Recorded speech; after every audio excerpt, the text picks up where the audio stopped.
Hello everyone, good morning. कैसे हो आप सब? आज हम बात करने वाले हैं मोनोपोली के बारे में।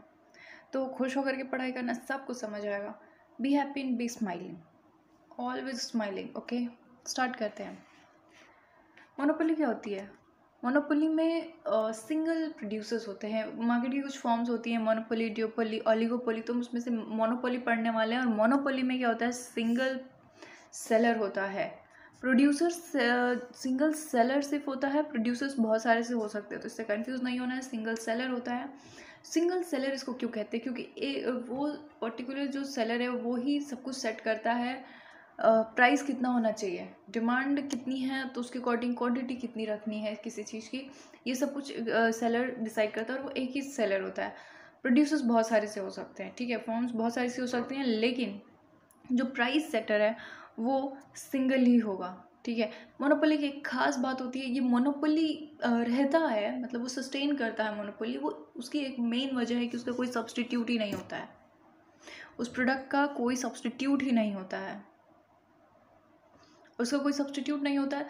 और प्राइस सेटर भी एक सिंगल पर्टिकुलर पर्सन है, तो वो क्या करेगा? पर्टिकुलर पर्सन या पर्टिकुलर ग्रुप कह सकते हैं, कई सारे से नहीं होता है। जैसे 10 कंपनी है तो 10 के 10 प्राइस सेटर हैं, ऐसा नहीं होगा, एक ही होता है कोई, ठीक है।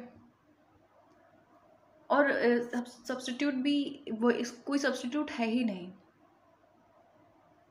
तो इससे क्या होगा कि वो प्राइस हो सकता है कि वो लो कर दे, वो हो सकता है कि बहुत ज़्यादा हाई कर दे। प्राइस सेटर जो है वो हो सकता है कि प्राइस बहुत लो कर दे, प्राइस बहुत ज़्यादा कर दे। और ये करने की वजह से एक और चीज़ होगा, सब्सटीट्यूट है नहीं कोई उसका, प्राइस वो अपने अकॉर्डिंग रखेगा। मोनोपोली अच्छी खासी चल रही है और कोई और एंटर भी नहीं कर सकता है। जो पूरा इस्टेब्लिश हो रखा है वो अपने अकॉर्डिंग चलाएगा उसको। कोई बाहर से आएगा तो उस वो कितनी चीज़ों को वो मेंटेन करेगा। अगर उसने सोचा कि हम महंगे में बेचेंगे तो ये सस्ता करके अपने मोनोपोली वाले बहुत ज़्यादा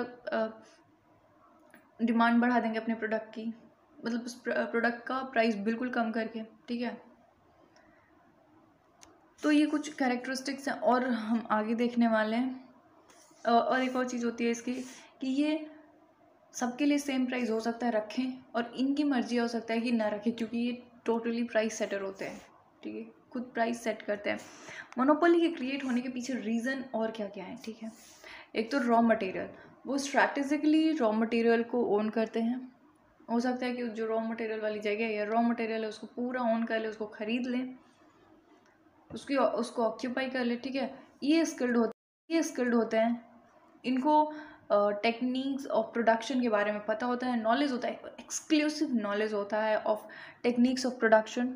ये पेटेंट करा रखे होते हैं अपने प्रोडक्ट्स का, ताकि पेटेंट हो रखा है तो हमारे प्रोडक्ट्स कोई और यूज़ ना करे। प्रोडक्ट्स यूज़ कर सकते हैं डेफिनेटली, लेकिन ओनर, प्राइस सेटर सिर्फ वही होगा, ठीक है। तो पेटेंट करा रखे होते हैं अपने प्रोडक्ट्स की। फॉरेन ट्रेड बैरियर्स होता है। फॉरेन उनके पास लाइसेंस होता है गवर्नमेंट से, जो कि वो लाइसेंस ले लेते हैं, तो उनके पास राइट होता है कि फॉरेन जो प्रोडक्ट्स हैं उनको रोक सकते हैं या फिर इंपोर्ट कर सकते हैं।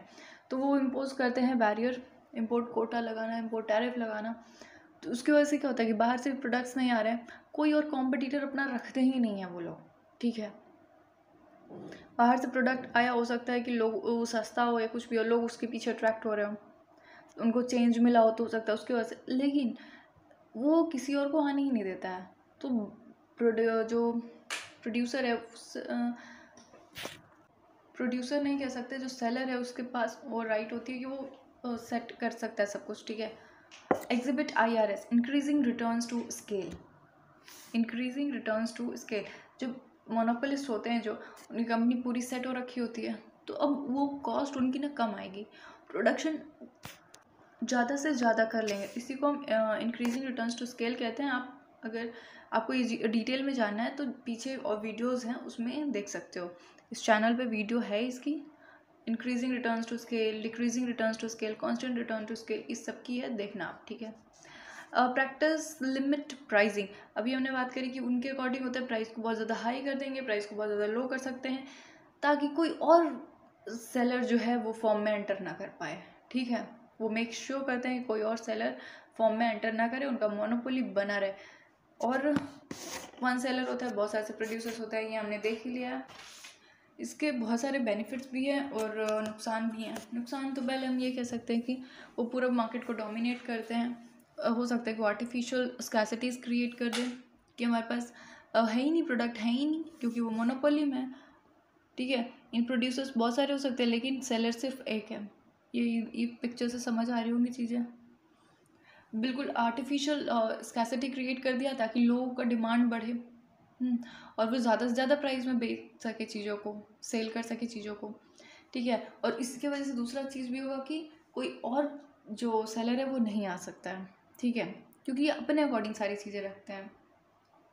इसके कॉन्स हैं, विदाउट कंपटीशन ये अपने प्राइसेस खुद सेट करेंगे। हो सकता है कि ये कंज्यूमर्स के रिलायबिलिटी के अकॉर्डिंग प्राइस को सेट करें, कंज्यूमर्स के बारे में सोच करके सेट करें। इकोनॉमीज ऑफ स्केल एंजॉय करते हैं ये लोग, कम कॉस्ट में ज़्यादा प्रोडक्शन होता है, जैसे कि अभी मैंने बताया। और एक और चीज़ है, वो स्टैंड अलोन कर रहे हैं, मतलब अकेले हैं बिल्कुल, तो वो टेक्निक्स ला सकते हैं, अलग अलग इनोवेशन कर सकते हैं, उनको अपने कॉम्पिटिटर से कोई डर नहीं होगा। तो हमने प्रोज और कॉन्स भी देख लिए, हमने बिहाइंड उसके रीज़न क्या है, मोनोपोली के बिहाइंड रीज़न क्या है, फैक्टर्स क्या हैं। ठीक है, मोनोपोलीज की कैरेक्टरिस्टिक सब कुछ देख लिया। तो मेरे साइड से इतना ही। Thank you and have a nice day. Bye.